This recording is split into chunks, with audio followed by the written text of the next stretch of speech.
Back to the tables.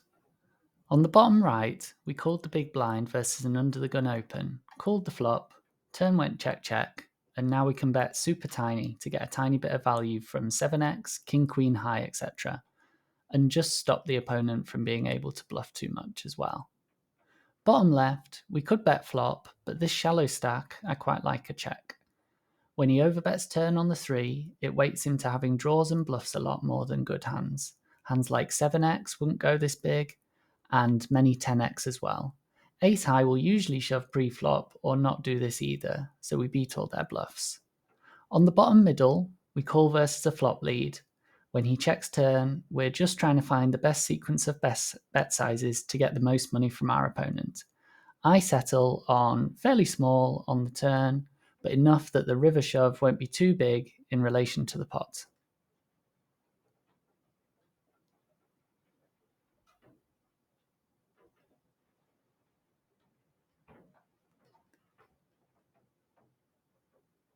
And we do eventually get looked up by a 10. Bottom middle, we have a tricky spot with 7s now in the money. The open shover is quite tight, and the call of 10BB or so is also pretty tight. We have 2 live ranges behind us as well. I think this is a good spot to fold, particularly once in the money, where people will be playing a bit more solid and straightforward.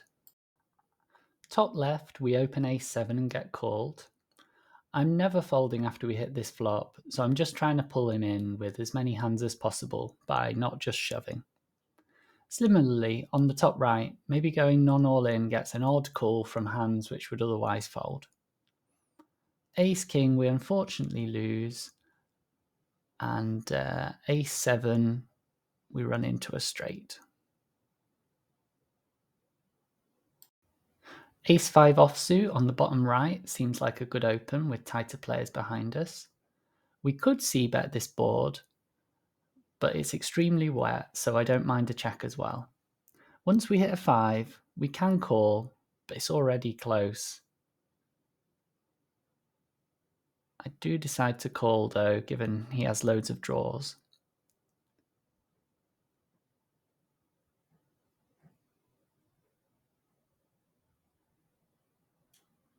And then when he bets the river, it's an easy fold. When it folds to us in the small blind, as in the top left, I elect to play any 2 cards, even 6-2 offsuit, 9 big blinds deep. We can just limp and then min bet bluff every flop, as we did here. A nice spot here to get all in with ace-king suited.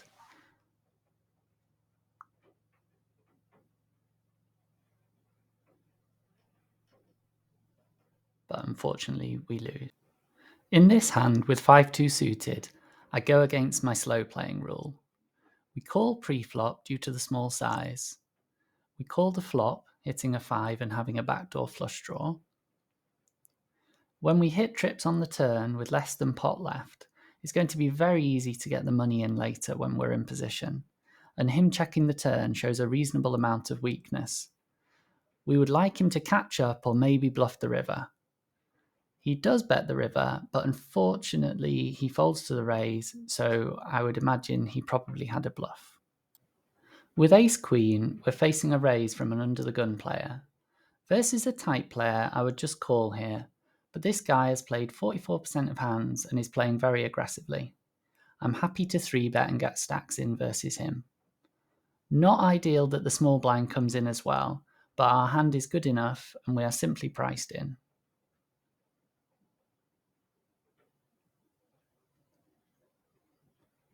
The under-the-gun player having ace-10 offsuit shows that our read was right and the play is likely better than just calling. Versus the same guy again, he seems very aggressive and loose. He's acting fast and maybe tilted after the last hand.